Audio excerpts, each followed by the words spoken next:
हक्काच्या भावासाठी समृद्धीवर शेतकऱ्यांचा एल्गार. कांद्याला भाव द्या, शेतकऱ्यांना न्याय द्या या घोषणांनी आज समृद्धी महामार्ग दणाणून गेला. छत्रपती संभाजीनगर येथे शिवसेना उद्धव बाळासाहेब ठाकरे पक्षाच्या वतीने आमदार अंबादास दानवे यांच्या नेतृत्वाखाली कांदा उत्पादक शेतकऱ्यांसाठी जोरदार चक्काजाम आंदोलन करण्यात आले.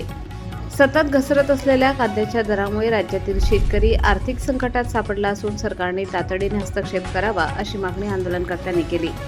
यावेळी नाफेडमार्फत तात्काळ कांदा खरेदी सुरू करावी, कांद्याला किमान 2000 रुपये प्रति क्विंटल हमी भाव द्यावा, प्रति क्विंटल 1500 रुपये अनुदान जाहीर करावे, कांदा निर्यात कायमस्वरूपी खुली ठेवावी अशा प्रमुख मागण्या करण्यात आल्या.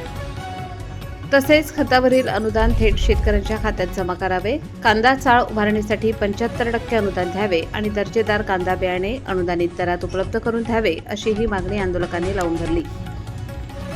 या चक्काजाम आंदोलनामुळे समृद्धी महामार्गावरील वाहतुकीवर काही काळ परिणाम झाला. आंदोलनस्थळी मोठ्या प्रमाणात शिवसैनिक आणि कांदा उत्पादक शेतकरी उपस्थित होते. आपण हा व्हिडिओ फेसबुक आणि इंस्टाग्रामवर पाहत असाल तर आम्हाला फॉलो करा आणि यूट्यूबवर पाहत असाल तर चॅनल सबस्क्राईब करायला विसरू नका.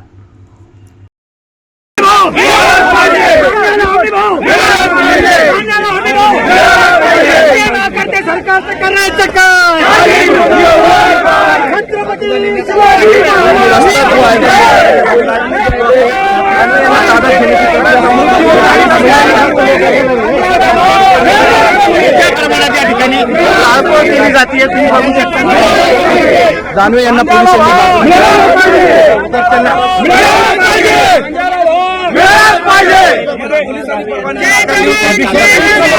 समृद्धी महामार्गावर करताय. काही जरी झालं तर आम्हाला घेणं नाही. आम्ही शेतकऱ्यांसाठी पोलिसांना आम्ही विनंती केली की आम्ही शेतकऱ्यांसाठी करतो. आमचं काही पोलिसांविरुद्ध आंदोलन नाहीच आहे. घरात कांद्याच्या माळा घालून दोन्ही बाजूला हा रस्ता